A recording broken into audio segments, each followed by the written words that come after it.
Assalamualaikum warahmatullahi wabarakatuh. Selamat datang kembali di channel ini.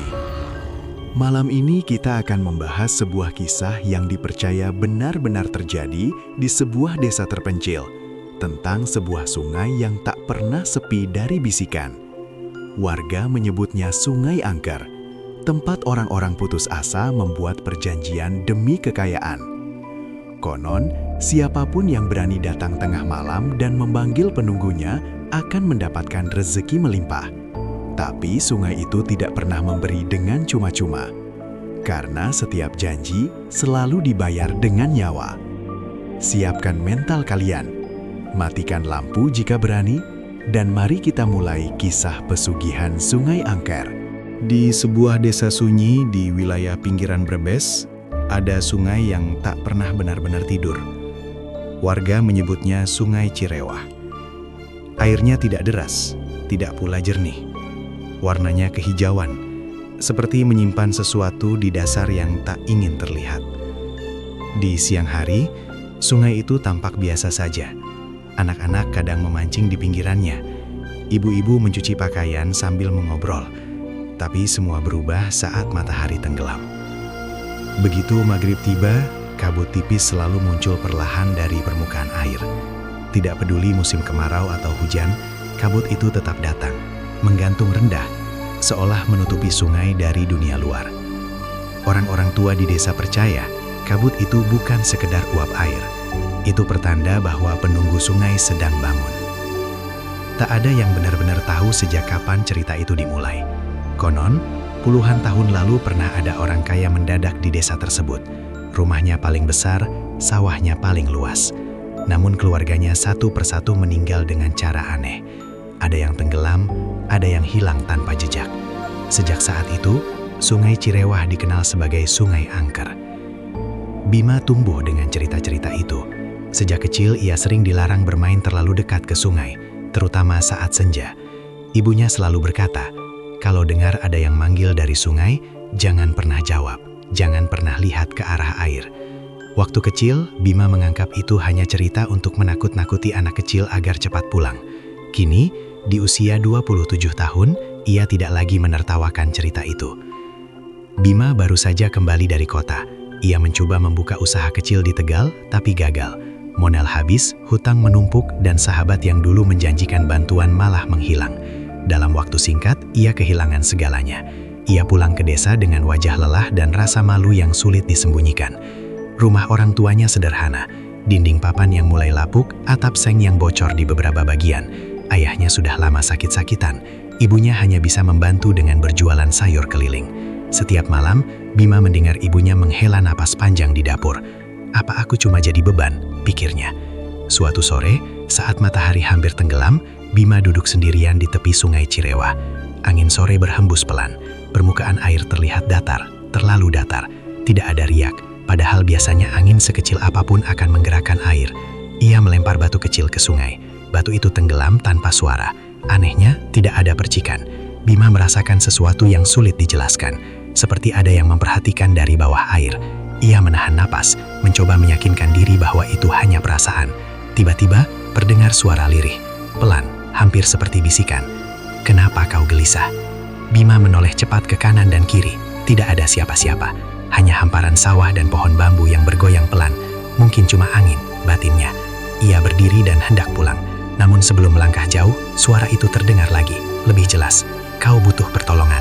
Jantungnya berdegup kencang. Suara itu seperti datang dari arah sungai, tepat dari tengah kabut yang mulai turun. Bima mundur selangkah. Siapa? Tanyanya spontan, meski tak yakin pada siapa ia berbicara. Air sungai beriak pelan, membentuk lingkaran kecil di tengah. Kabut menebal seolah berkumpul di satu titik. Bima merasa kakinya sulit digerakkan. Rasa takut bercampur penasaran membuatnya tetap berdiri. Ia teringat semua cerita lama tentang pesugihan, tentang orang-orang yang datang ke sungai di malam hari, membawa sesajen, membakar kemenyan, lalu pulang dengan nasib berubah. Selama ini ia menganggap itu omong kosong, tapi sekarang, ketika hidupnya benar-benar berada di titik terendah, pikirannya mulai goyah. Bagaimana kalau cerita itu benar? Bagaimana kalau sungai ini memang bisa memberi jalan? Angin tiba-tiba berhenti, suasana menjadi sunyi total, bahkan suara jangkrik pun lenyap. Hanya ada Bima dan sungai yang tampak seperti cermin gelap. Datanglah lagi, tengah malam. bisik suara itu sebelum akhirnya menghilang. Sekejap kemudian suara alam kembali normal. Jangkrik berbunyi, angin berhembus lagi. Air sungai tampak biasa seperti tidak terjadi apa-apa. Bima berdiri terpaku, keringat dingin mengalir di pelipisnya. Ia ingin lari, ingin melupakan semuanya. Tapi di dalam hatinya ada sesuatu yang tumbuh. Harapan, sekecil apapun. Harapan itu terasa lebih kuat daripada rasa takut. Malam itu, Bima tidak bisa tidur. Ia terus memikirkan suara tersebut. Ia membayangkan ayahnya sembuh. Ibunya tidak perlu lagi berjualan keliling. Rumah mereka diperbaiki. Semua hutang lunas. Hidup baru dimulai. Tapi dengan cara apa? Tengah malam semakin dekat. Jam dinding berdekat pelan. Di luar, anjing-anjing mulai melolong bersahutan. Bima duduk di ranjangnya, menatap pintu kamar yang sedikit terbuka. Dari kejauhan, ia merasa bisa melihat kabut tipis bergerak di antara pepohonan menuju rumahnya, seolah sungai itu sedang menunggu jawabannya. Dan untuk pertama kalinya dalam hidupnya, Bima mempertimbangkan sesuatu yang dulu selalu ia anggap mustahil. Ia akan kembali ke sungai Cirewah malam ini, tanpa memberitahu siapapun. Malam di desa itu terasa lebih panjang dari biasanya. Angin berhenti mengembus, meninggalkan udara yang pengap dan sunyi. Jam dinding di ruang tengah berdetak pelan, seolah menghitung mundur keputusan yang akan mengubah hidup Bima selamanya. Pukul 11.50 malam. Bima duduk di tepi ranjangnya. Keringat dingin membasahi punggungnya meski udara terasa dingin. Ia menatap pintu kamar yang sedikit terbuka. Dari luar terdengar suara ayahnya batuk pelan, lalu kembali hening. Ia berdiri perlahan. Langkahnya pelan, agar lantai papan tidak berderit. Ia membuka pintu rumah tanpa suara. Begitu keluar, hawa malam langsung menyergap wajahnya. Desa tampak tertidur, hanya beberapa lampu rumah yang masih menyala redup. Langit gelap tanpa bulan, awan tebal menutup cahaya bintang. Jalan tanah menuju sungai Cirewah terlihat samar di antara pepohonan. Semakin dekat ke sungai, udara terasa semakin dingin. Kabut mulai terlihat, tipis lalu makin tebal. Bau tanah basah bercampur aroma anyir yang aneh, seperti bau lumpur lama yang tak pernah kering. Jantung Bima berdegup keras. Aku cuma mau lihat, gumamnya, mencoba menenangkan diri. Ia tiba di tepi sungai tepat saat jam di masjid desa berdentang 12 kali. Dung, dung, dung. Suara itu menggema di antara pepohonan, lalu hilang di telan sunyi. Kabut di atas permukaan air bergerak berlahan, seperti hidup. Air sungai yang siang tadi terlihat tenang, kini tampak hitam pekat. Tidak ada pantulan apapun, seolah cahaya pun enggan menyentuhnya. Bima berdiri kaku. Aku datang, ucapnya pelan, hampir tak terdengar. Beberapa detik tak terjadi apa-apa, lalu suara itu kembali. Kenapa kau kembali? Suara perempuan, lembut tapi kosong. Tidak terdengar dari satu arah, melainkan seperti mengelilinginya. Bima menelan ludah. Aku butuh bantuan. Air sungai beriak kecil, lingkaran-lingkaran muncul di tengah permukaan, semakin lama semakin besar. Semua orang datang dengan alasan yang sama. Kabut berkumpul di satu titik, membentuk siluet samar. Rambut panjang terurai, wajah pucat seperti bayangan bulan di air keruh. Mata gelap tanpa sorot kehidupan. Bima ingin lari, kakinya gemetar. Tapi bayangan rumah reyot dan wajah lelah ibunya membuatnya tetap berdiri. Aku tidak punya apa-apa lagi, katanya. Usahaku bangkrut, hutang menumpuk. Aku ingin hidupku berubah. Sosok itu semakin jelas, meski tetap seperti terbuat dari kabut dan air. Perubahan selalu ada harga. Harganya apa? Suara Bima bergetar. Air sungai tiba-tiba bergerak lebih keras. Suhu di sekitarnya turun drastis. Napas Bima terlihat seperti uap. Kau akan mendapatkan apa yang kau minta. Uang, kesempatan, keberuntungan. Tapi setiap aliran rezeki harus diganti dengan aliran jiwa. Bima membeku. Maksudmu? Setiap kekayaan yang kau terima akan ada yang kembali ke sungai. Angin berputar mengelilinginya, pohon bambu berderak seperti berbisik. Tidak. Pagi-pagi sekali, desa di pinggiran Brebes itu digegerkan oleh teriakan seorang ibu dari arah sungai. "Tolong, ada orang di air!" Warga berlarian menuju sungai Cirewah. Kabut pagi masih menggantung rendah, lebih tebal dari biasanya. Air tampak tenang, terlalu tenang untuk sebuah tempat yang baru saja menelan seseorang. Di antara rumpun bambu yang condong ke air, tubuh seorang pemuda terlihat mengambang. Wajahnya pucat kebiruan, matanya setengah terbuka, seperti masih menyimpan ketakutan terakhir. Namanya Roni, usianya baru 22 tahun. Sehari-hari ia membantu orang tuanya bertani.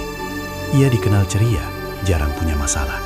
Tak ada yang tahu kenapa ia bisa berada di sungai sepagi itu.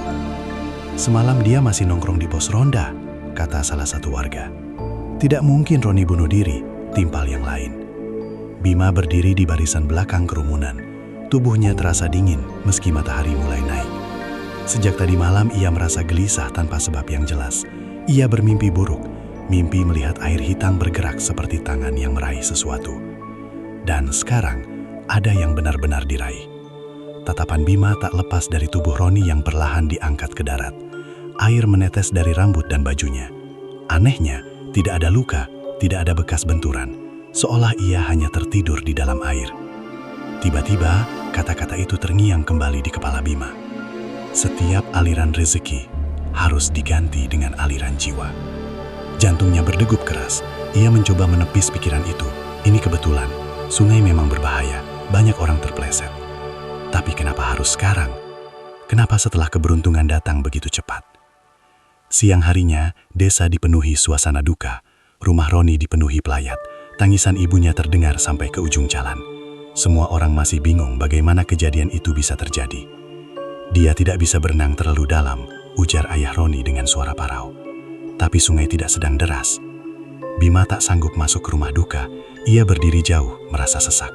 Setiap kali menutup mata, ia melihat bayangan kabut di atas sungai.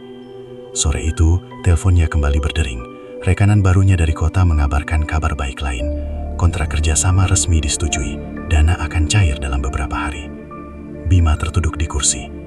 Rezeki kembali datang, tepat setelah satu nyawa pergi. Tangannya gemetar.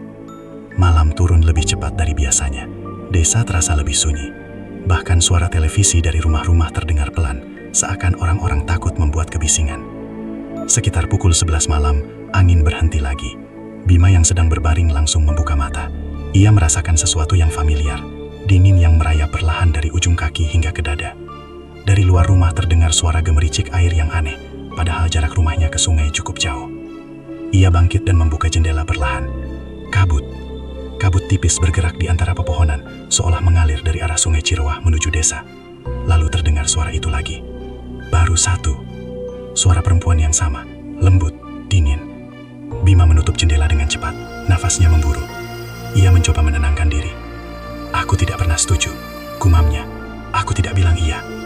Namun di dalam hatinya, ia tahu ia memang tidak pernah menolak. Ia datang, ia meminta, ia tidak pergi saat peringatan diberikan. Sekitar tengah malam, suara ketukan terdengar di pintu rumahnya. Tok, tok, tok. Pelan, teratur. Bima membeku. Orang tuanya sudah tidur. Siapa yang datang selarut ini? Ketukan itu terdengar lagi. Kali ini sedikit lebih keras. Tok, tok, tok. Dengan langkah ragu, ia menuju pintu depan. Tangannya gemetar saat menyentuh gagang pintu. "Siapa?" tanyanya pelan. Tak ada jawaban. Ia membuka pintu perlahan. Tak ada siapa-siapa, hanya jalan desa yang gelap dan kabut yang mulai menipis. Namun saat ia hendak menutup pintu, matanya menangkap sesuatu di kejauhan. Seseorang berdiri di ujung jalan. Siluet pria, tubuhnya basah, air menetes dari ujung bajunya. Bima menatap lebih tajam. Wajah itu pucat. Roni. Tubuh Bima langsung lemas. Ia berkedip mencoba memastikan. Siluet itu tidak bergerak, hanya berdiri, menatap lurus ke arahnya. Tiba-tiba kepala sosok itu miring perlahan, seolah patah di satu sisi. Senyumnya muncul tipis, aneh, tidak wajar. Lalu kabut bergerak menutupinya. Sosok itu menghilang. Bima terjatuh terduduk di ambang pintu.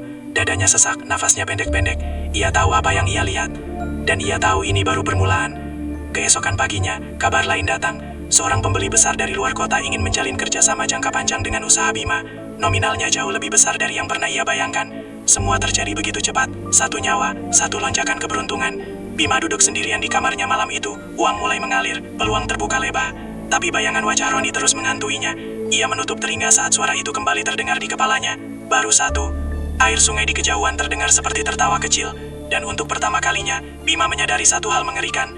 Sungai itu bukan hanya meminta, ia menghitung. Sejak kematian Roni, suasana desa di pinggiran Brebes itu tidak pernah benar-benar sama. Orang-orang masih beraktivitas seperti biasa, pergi ke sawah, membuka warung, mengantar anak ke sekolah. Tapi ada sesuatu yang berubah di udara. Sesuatu yang tidak terlihat, namun terasa jelas di dada. Sungai Cirewah menjadi lebih sering dibicarakan. Ibu-ibu yang biasa mencuci di sana, kini memilih mengambil air dari sumur. Anak-anak dilarang keras mendekat, bahkan saat siang hari. Beberapa warga mengaku melihat kabut muncul bukan hanya saat malam, tapi juga menjelang sore. Dan di tengah semua itu, kehidupan Bima justru melesat naik. Dalam waktu kurang dari 2 minggu, kerjasamanya berkembang pesat. Truk pengangkut bahan bangunan mulai keluar masuk desa. Gudang kecil di samping rumahnya tak lagi cukup menampung barang. Uang yang dulu terasa mustahil untuk dikumpulkan, kini masuk hampir setiap hari. Orang-orang mulai berbisik. Baru bangkrut, sekarang kaya mendadak. Setelah Roni meninggal lagi. Jangan-jangan. Kalimat itu sering berhenti di tengah, tak ada yang berani menyelesaikannya. Suatu sore, saat Bima sedang mengawasi pekerja menurunkan barang, Pak Darto, tetangga yang sudah sepuh, datang menghampirinya. "Rezekimu deras sekali, nak," katanya pelan. Bima tersenyum tipis. "Alhamdulillah, Pak. Mungkin memang sudah waktunya." Pak Darto menatapnya lama. Tatapannya bukan iri, bukan kagum, tapi penuh selidik. "Kadang, kalau sesuatu datang terlalu cepat, kita harus hati-hati. Sungai itu tidak pernah memberi tanpa meminta." Kalimat itu membuat tangan Bima yang sedang memegang ponsel terasa dingin. "Saya tidak mengerti maksud Bapak," jawabnya mencoba tenang. Pak Darto hanya mengangguk kecil. "Semoga saja kau memang tidak mengerti." Malam itu, hujan turun deras. Air sungai naik perlahan. Dari jendela kamarnya yang kini mulai direnovasi, Bima bisa melihat aliran sungai berkilat tertimpa cahaya petir. Ia mencoba fokus pada laporan keuangan di laptopnya. Angka-angka itu nyata. Keuntungan bersih meningkat tajam. Ia seharusnya merasa bangga. Namun suara gemuruh air di luar seperti memanggil. Sekitar pukul 1 malam, listrik tiba-tiba padam. Rumah gelap gulita. Hanya cahaya petir yang sesekali menyambar, menerangi ruangan dengan kilatan putih menyilaukan. Di sela suara hujan, terdengar sesuatu yang berbeda. Bukan gemericik, bukan petir, tapi suara langkah. Basah, seperti seseorang berjalan dengan kaki penuh air di teras rumahnya. Bima membeku di tempat duduknya. Plak, plak, plak. Desa itu semakin terasa asing bagi Bima, meski ia lahir dan besar di pinggiran Brebes. Orang-orang masih menyapanya, tapi senyum mereka tak lagi tulus. Ada jarak yang tak terlihat, seolah ia membawa sesuatu yang tidak kasat mata, tapi bisa dirasakan semua orang. Setelah suara "dua" terdengar di kepalanya malam itu, Bima tak bisa lagi tidur nyenyak. Setiap kali memejamkan mata, ia melihat air hitam berputar seperti pusaran. Di tengah pusaran itu, ada wajah-wajah yang samar. Wajah Roni, wajah nelayan tua yang hampir tenggelam, dan di belakang mereka, sosok perempuan berambut panjang dengan mata kosong. Siang hari ia tampak biasa saja, bahkan lebih percaya diri. Gudang barunya hampir selesai. Kontrak besar resmi diteken. Uang terus mengalir. Namun semakin deras rezeki datang, semakin sering gangguan muncul. Beberapa pekerja mengaku melihat bayangan di antara tumpukan semen. Ada yang mendengar suara air menetes di dalam gudang, padahal lantainya kering. Seorang supir truk tiba-tiba menolak mengantar barang saat melewati jalan dekat sungai saat malam. "Maaf mas, saya nggak berani lewat situ lagi," katanya dengan wajah pucat. Bima mulai mudah marah. Ia merasa semua orang hanya mencari alasan. Tapi jauh di dalam hatinya, Ia tahu ini bukan sekedar ketakutan biasa. Suatu malam, setelah semua orang tidur, suara itu kembali. Keseimbangan belum tercapai. Bima yang sedang duduk di ruang tamu langsung berdiri. "Apalagi yang kau mau?" bisiknya marah. Tak ada jawaban, hanya suara gemericik air yang tiba-tiba terdengar jelas meski rumahnya jauh dari sungai. Ia keluar rumah tanpa sadar, berjalan menyusuri jalan desa yang gelap. Kabut sudah menunggu di tikungan menuju Sungai Cirewa, seperti tahu ia akan datang. Angin tidak bertiup, semua terasa hening.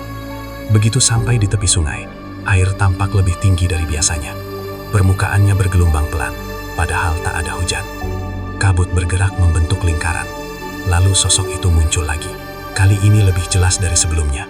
Wajahnya pucat, kulitnya seperti membusuk perlahan. Rambut panjangnya menempel basah di pipi. Bau anyir menyengat menusuk hidung Bima. "Kenapa kau menggangguku terus?" teriak Bima. "Aku tidak mengganggumu." Suara itu tenang. "Aku menagih janji." "Aku tidak pernah berjanji." Sosok itu tersenyum tipis. "Langkahmu malam pertama adalah janji. Permintaanmu adalah janji. Keberuntunganmu adalah bukti." Bima terdiam. Air sungai tiba-tiba beriak keras. Dari permukaan air muncul bayangan seperti tangan-tangan yang mencoba meraih udara. "Dua sudah diambil," lanjut suara itu. "Tapi rezekimu terus bertambah." "Apa maksudmu dua?" Suara Bima bergetar. Kabut bergerak cepat. Dalam sekejap, bayangan Roni muncul di permukaan air. Lalu bayangan nelayan tua yang kini sedang kritis di rumah sakit kota. Bima terhuyung mundur. "Tidak, bukan aku yang minta mereka. Kau minta perubahan." Sungai memilih cara. Bima merasakan dadanya sesak. "Hentikan, ambil saja uangnya, ambil semuanya." Tawa lirih terdengar. "Kami tidak butuh uang." Sosok itu perlahan mendekat, meski tak benar-benar melangkah. "Darah dari orang yang kau cintai akan membuat perjanjian selesai." Kalimat itu membuat tubuh Bima membeku total. "Tidak," teriaknya keras. "Jangan sentuh keluargaku." Air sungai mendadak naik beberapa sentimeter, membasahi tanah di sekitar kakinya. "Semua pilihan ada padamu." Kabut berputar cepat, lalu tiba-tiba menghilang. Sungai kembali tenang seolah tak terjadi apa-apa. Bima berdiri sendirian, napasnya memburu. Ia pulang dengan langkah gontai. Sepanjang jalan, pikirannya dipenuhi satu kalimat, "Darah dari orang yang kau cintai." Sejak malam ketika suara itu berbisik, 3. Hidup Bima berubah menjadi ketegangan tanpa jeda. Rumahnya yang dulu sederhana, kini terasa seperti tempat asing yang penuh bayangan. Di siang hari, semuanya tampak normal. Tapi begitu matahari turun, hawa di dalam rumah menjadi berat, seperti ada sesuatu yang ikut bernafas bersama mereka. Rara belum juga membaik. Demamnya naik turun tanpa pola. Dokter desa sudah memberi obat, bahkan menyarankan dibawa ke rumah sakit kota. Namun setiap kali hendak dibawa, Rara tiba-tiba kejang atau mengigau menyebut hal yang sama. Akhirnya hitam mas, dia manggil. Ibunya menangis hampir setiap malam. Ayahnya yang lemah hanya bisa terdiam dengan mata sembab. Dan Bima, ia merasa seperti berdiri di tengah pusaran yang ia ciptakan sendiri. Usahanya justru semakin berkembang. Kontrak besar kembali masuk. Seorang investor dari kota tertarik menanamkan modal. Uang yang masuk dalam seminggu cukup untuk membeli rumah baru di pusat kecamatan. Semua terasa tidak masuk akal. Rezeki meningkat. Rara semakin parah. Suatu sore saat Bima duduk di ruang tengah memandangi laporan keuangan, listrik kembali padam. Padahal tidak ada hujan, tidak ada gangguan di desa. Rumah mendadak gelap. Ia menghela nafas berat, hendak mengambil lilin. Tapi sebelum sempat berdiri, ia mendengar suara yang membuat darahnya membeku. Suara air menetes. Tetes, tetes, tetes. Padahal lantai rumahnya kering. Suara itu terdengar dari arah kamar Rara. Bima berlari. Begitu membuka pintu kamar, hawa dingin menyergap. Bau anyir samar memenuhi ruangan. Rara terbaring dengan mata terbuka, menatap langit-langit. "Mas," bisiknya lemah. "Ada apa?" Bima menggenggam tangannya. "Dia berdiri di belakangmu." Tubuh Bima langsung kaku. Ia tidak berani menoleh. Perlahan, udara di belakangnya terasa semakin dingin, seolah ada embusan napas tepat di tengkuknya. Lalu terdengar suara perempuan itu, sangat dekat, sangat jelas. "Waktumu hampir habis." Bima menutup mata rapat-rapat. "Tinggalkan adikku." Tawa lirih menggema di dalam kamar. Perjanjian belum selesai. Lampu tiba-tiba menyala kembali. Hawa dingin menghilang. Bima menoleh cepat. Tak ada siapapun di belakangnya. Namun lantai kamar Rara basah. Ada bekas jejak kaki kecil menuju jendela, lalu menghilang. Malam itu, Bima tak lagi menunggu. Ia pergi ke Sungai Cirewah tanpa ragu. Desa di pinggiran Brebes itu terasa mati. Tidak ada suara anjing, tidak ada jangkrik. Seolah semua makhluk hidup tahu apa yang sedang terjadi. Kabut sudah tebal bahkan sebelum ia tiba. Air sungai tampak lebih tinggi dari biasanya. Permukaannya bergolak pelan meski tidak ada angin. "Aku datang," teriak Bima dengan suara putus asa. "Ambil aku saja, jangan sentuh keluargaku." Air tiba-tiba berputar membentuk pusaran kecil. Kabut berkumpul di tengah sungai. Sosok perempuan itu muncul perlahan. Kini wujudnya lebih nyata. Kulitnya pucat kebiruan, matanya hitam pekat, rambut panjangnya seperti terendam air selama puluhan tahun. "Kau terlambat memahami," suaranya bergema. "Apa yang kau mau sebenarnya?" teriak Bima. "Keseimbangan. Apa itu keseimbangan bagimu?" Sosok itu mengangkat tangan. Permukaan sungai memantulkan bayangan-bayangan wajah. Roni, nelayan tua, dan beberapa wajah lain yang tak dikenali Bima. "Setiap keberuntunganmu menguatkan ikatan butuh penopang." Bima merasa lututnya lemas. "Rara bukan bagian dari ini. Semua yang kau cintai adalah bagian dari dirimu, dan dirimu sudah menjadi milik sungai." Angin tiba-tiba berputar kencang. Pohon bambu bergesekan keras. Air naik perlahan menyentuh ujung sepatu Bima. Ia mundur selangkah, tapi tanah di belakangnya terasa licin. "Berhenti!" teriaknya. "Bawa dia ke sini." Suara itu berbisik. Bima menggeleng keras.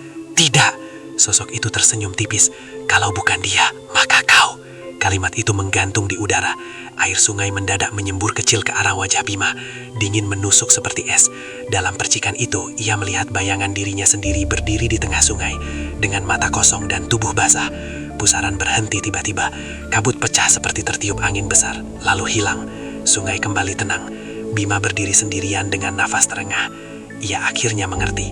Sungai tidak memaksa. Sungai menunggu pilihan. Ketika ia pulang, Rara terlihat sedikit lebih tenang.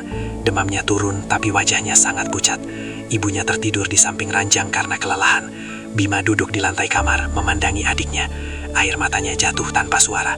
Uang, gudang, kontrak, semua terasa tidak berarti. Di luar, suara air sungai terdengar lebih jelas dari biasanya, meski jaraknya jauh, seperti detak jantung. Dan untuk pertama kalinya, Bima sadar sepenuhnya. Ia tidak sedang berhadapan dengan sekadar makhluk. Ia sedang berhadapan dengan sesuatu yang sudah ada jauh sebelum ia lahir. Sesuatu yang hidup dari keputusasaan manusia. Dan kini, sesuatu itu mulai semakin dekat. Di tengah keheningan malam, suara itu kembali terdengar pelan, seperti hembusan angin yang menyentuh telinganya. "Pilih." Pagi itu, langit desa di pinggiran Brebes tampak mendung, meski tidak ada tanda-tanda hujan. Udara terasa berat, membuat nafas seolah lebih pendek dari biasanya. Bima tidak tidur semalaman. Matanya sembab, wajahnya pucat. Pikirannya terus berputar pada satu kata yang terus terngiang di kepalanya. Pilih. Rara masih terbaring lemah. Demamnya turun, tapi tubuhnya seperti kehilangan tenaga. Tatapannya kosong setiap kali menatap sudut kamar, seolah melihat sesuatu yang tak bisa dilihat orang lain. Bima tak tahan lagi. Ia merasa tak bisa menghadapi ini sendirian. Siang itu ia mendatangi rumah Pak Darto, tetua desa yang beberapa hari lalu sempat menyinggung soal sungai. Rumah kayu tua itu berdiri tak jauh dari sawah, dipenuhi tanaman obat dan bau kayu kering. Pak Darto menyambutnya dengan tatapan yang seakan sudah tahu maksud kedatangannya. "Akhirnya kau datang juga," ucapnya pelan. Bima terdiam beberapa detik, lalu duduk di bangku bambu. "Pak, apa sebenarnya yang ada di Sungai Cirewah?" Pak Darto menghela nafas panjang. Keriput di wajahnya tampak semakin dalam. Tidak semua orang siap mendengar jawabannya. "Saya harus tahu," jawab Bima tegas, meski suaranya bergetar. Pak Darto menatap ke arah sungai yang tak terlihat dari rumahnya, seolah bisa melihatnya menembus pepohonan.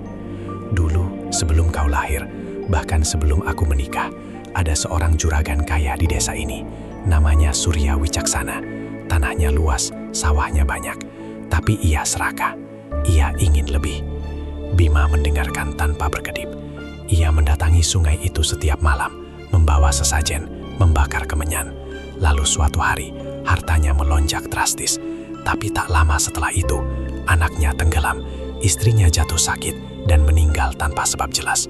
Orang-orang mulai curiga. Pesugihan, bisik Bima. Pak Darto mengangguk pelan. Surya tak pernah mengaku, tapi sebelum mati, ia berteriak-teriak di rumahnya. Katanya ada perempuan dari sungai yang menagih janji. Ia bilang, sungai itu bukan sekedar tempat, itu gerbang. Gerbang apa, Pak? Gerbang bagi sesuatu yang hidup dari keputusasaan manusia. Bima merasakan tengkuknya dingin. Pak Darto melanjutkan, Surya akhirnya ditemukan mati di tepi sungai. Malam itu terasa lebih panjang dari malam-malam sebelumnya. Jam di dinding rumah berdetak pelan. Setiap detiknya seperti menghantam dada Bima. Di luar, desa di pinggiran Brebes itu sunyi luar biasa. Tidak ada suara jangkrik, tidak ada anjing menggonggong. Seolah seluruh makhluk hidup memilih diam, memberi ruang bagi sesuatu yang akan terjadi. Rara akhirnya tertidur karena kelelahan. Wajahnya masih pucat, tapi napasnya lebih teratur. Ibunya duduk di samping ranjang dengan mata sembab. Ayahnya terbaring lemah di kamar sebelah, tak lagi banyak bicara. Bima berdiri di ruang tengah. Ia tahu waktunya hampir tiba. Ia tidak memberitahu keluarganya kemana ia akan pergi. Ia hanya menatap mereka satu persatu, dalam diam. Ada rasa bersalah yang menekan begitu kuat, hingga sulit bernapas. Semua ini karena dirinya, karena keputusasaannya, karena langkahnya malam pertama ke Sungai Ceruah. Ketika jarum jam menunjukkan pukul 12 tepat, angin di luar berhenti total. Hening yang menekan masuk ke dalam rumah. Lampu berkedip sekali, lalu stabil kembali. Bima melangkah keluar. Langit gelap tanpa bintang. Kabut sudah turun, lebih tebal dari sebelumnya. Jalan menuju sungai nyaris tak terlihat. Setiap langkah terasa berat, seolah tanah berusaha menahannya. Semakin dekat ke sungai, hawa dingin semakin menusuk. Bau lumpur basah dan anyir air sungai bercampur menjadi aroma yang memuahkan. Sungai Ceruah terlihat seperti lautan hitam kecil di tengah kegelapan. Permukaannya tidak tenang malam itu. Air berputar pelan, menciptakan pusaran-pusaran kecil yang bergerak sendiri. Bima berdiri di tepiannya. "Aku datang," ucapnya pelan, tapi tegas. Kabut langsung bergerak cepat, membentuk lingkaran di tengah sungai. Air beriak keras, lalu perlahan muncul sosok perempuan itu dari balik kabut. Kini wujudnya semakin jelas. Kulitnya retak seperti tanah kering, tapi tetap basah. Rambut panjangnya mengambang seperti berada di dalam air. Matanya hitam pekat tanpa pantulan cahaya. "Kau akhirnya memilih." Suaranya terdengar datar. "Aku tidak akan membiarkan keluargaku jadi tumbal," jawab Bima. Air naik perlahan, menyentuh ujung sepatu Bima. Dingin itu langsung menjalar hingga ke dadanya. "Keputusanmu akan menutup perjanjian," kata sosok itu. "Lalu semuanya selesai?" tanya Bima. Sosok itu terdiam beberapa detik, lalu tersenyum tipis. "Sungai tidak pernah benar-benar selesai, tapi ikatanmu akan berakhir." Bima menatap permukaan air yang berputar. Di dalamnya ia melihat bayangan wajah-wajah yang pernah muncul sebelumnya. Roni, nelayan tua, dan bayangan dirinya sendiri. Ia tahu, jika ia melangkah, tidak ada jalan kembali. Angin tiba-tiba berembus kencang. Pohon bambu bergesekan keras seperti berteriak. Kabut berputar cepat mengelilinginya. "Aku yang kau ambil," kata Bima. Suaranya gemetar tapi mantap. Air naik lebih tinggi hingga membasahi celananya. Dingin itu seperti ribuan jarum menusuk kulit.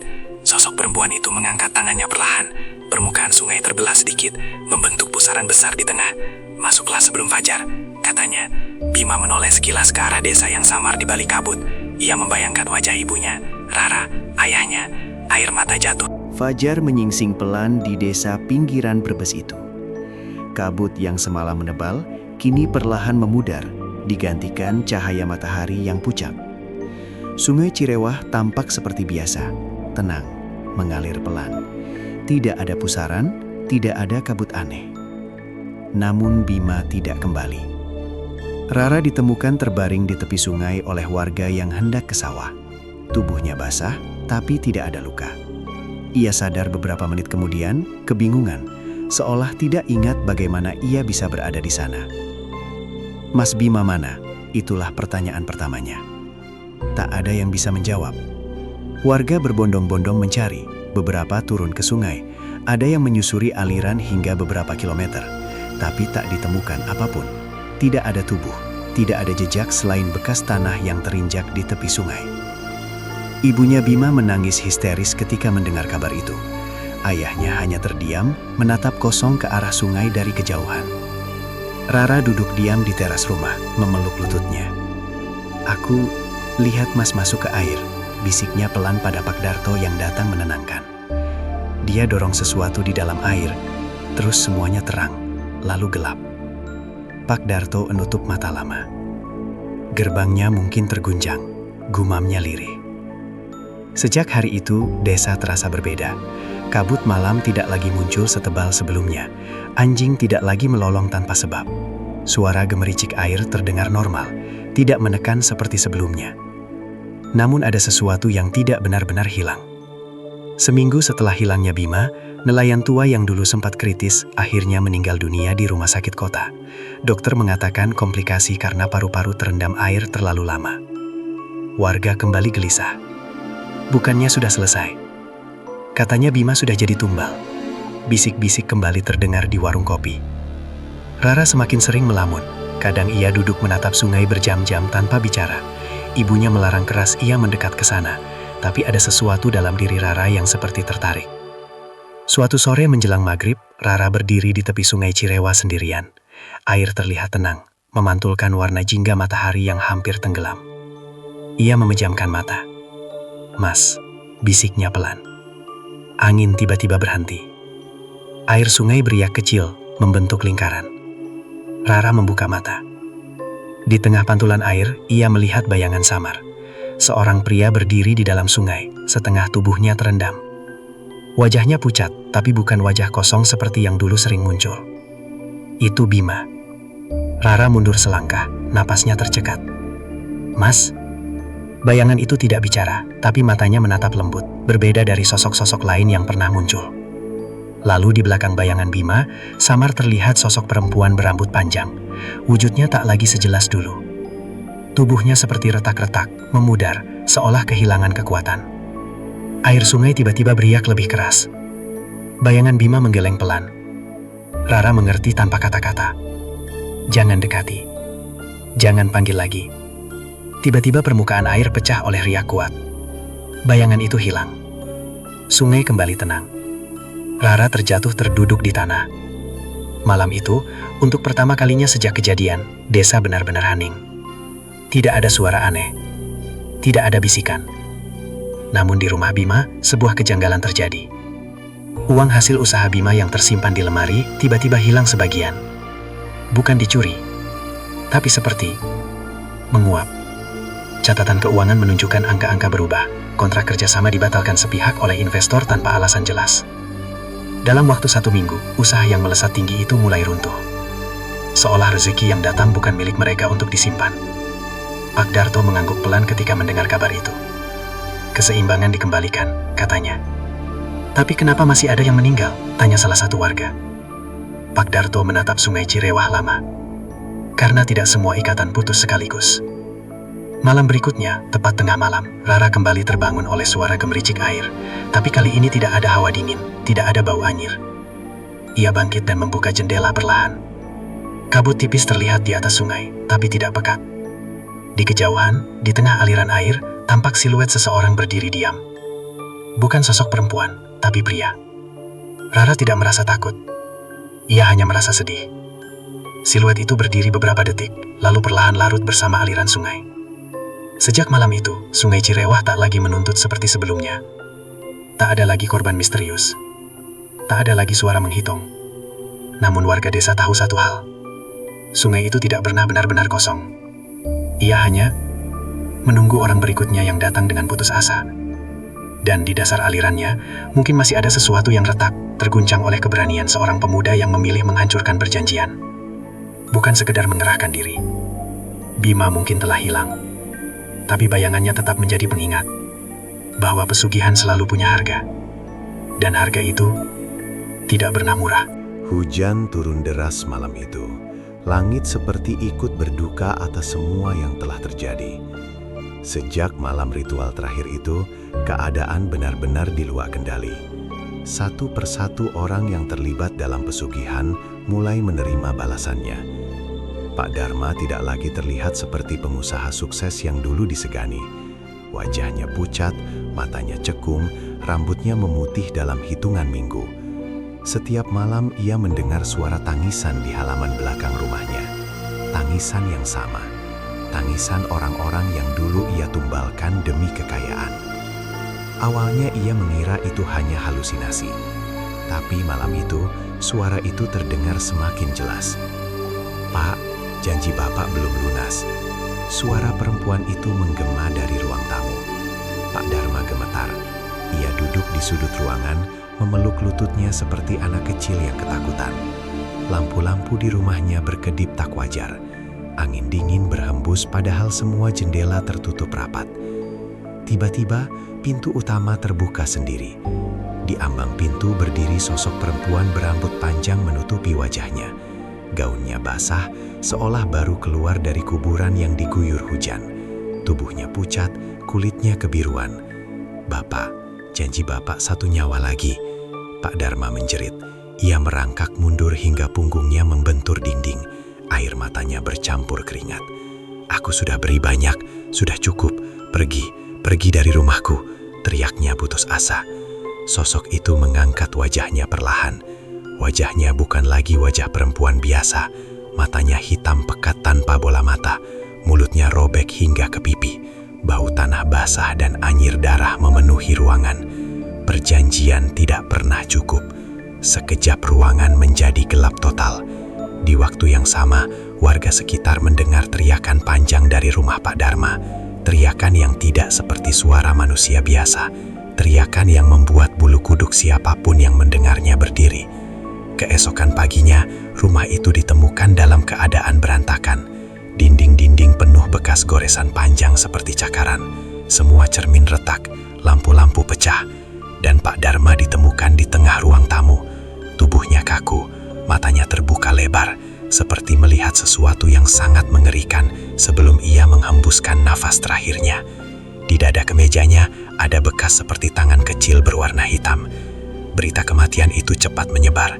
Orang-orang berbisik bahwa pesugihan itu akhirnya menagih seluruh janji. Harta yang dulu mengalir deras kini tak berarti apa-apa. Perusahaan yang ia bangun perlahan bangkrut. Proyek-proyek mangkrak, para investor menarik diri. Tidak ada yang berani lagi masuk ke rumah itu. Setiap malam, tetangga sekitar masih mendengar suara langkah di halaman belakang. Kadang terdengar suara tangisan, kadang terdengar suara orang berbicara sendiri. Dan yang paling menyeramkan, kadang terdengar suara Pak Dharma memohon ampun. "Maafkan saya tidak sanggup lagi." Rumah itu akhirnya kosong, ditumbuhi rumput liar, catnya mengelupas, jendelanya pecah. Tapi cerita tidak berhenti di sana. Beberapa bulan kemudian, seorang pria muda datang ke kampung itu. Ia tertarik membeli tanah murah bekas rumah Pak Dharma. Katanya ia ingin membangun usaha baru. Orang-orang sudah memperingatkannya, tempat itu tidak bersih. Namun pria itu hanya tertawa. Ia tidak percaya hal-hal mistis. Malam pertama setelah ia membersihkan puing-puing rumah lama, ia bermimpi didatangi sosok perempuan berambut panjang. "Usahamu akan sukses, asal kau berani membayar." Ia terbangun dengan nafas tersengal. Di meja samping tempat tidurnya ada tanah hitam basah, padahal sebelumnya tidak ada apapun di sana. Di sudut kamar terdengar suara lirih. Janji harus dibayar. Pesugihan tidak pernah benar-benar pergi. Ia hanya menunggu orang berikutnya yang tergoda. Cerita Pak Dharma menjadi pelajaran pahit bahwa kekayaan yang dibangun dari darah dan penderitaan tidak akan pernah membawa ketenangan. Janji kepada makhluk yang tak terlihat bukanlah permainan. Sekali terikat, nyawa menjadi taruhan. Dan yang lebih mengerikan, kadang bukan hanya pelaku yang membayar, tapi seluruh garis hidupnya. Hujan kembali turun malam itu. Angin berdesir membawa aroma tanah basah. Di antara suara gemericik air, terdengar samar suara perempuan tertawa pelan, menunggu, menagih, karena perjanjian tidak pernah benar-benar selesai. Itulah kisah mengerikan tentang pesugihan Sungai Angker. Sebuah pengingat bahwa tidak semua kekayaan membawa berkah, dan tidak semua jalan pintas berujung keselamatan. Jika kalian merasa cerita ini menegangkan, jangan lupa dukung channel ini dengan like, komentar, dan subscribe agar kami bisa terus menghadirkan kisah-kisah horor penuh misteri lainnya. Ingat, jika suatu malam kalian mendengar suara gemericik air yang tak biasa, jangan pernah mencoba menjawabnya. Saya pamit undur diri. Wassalamualaikum warahmatullahi wabarakatuh.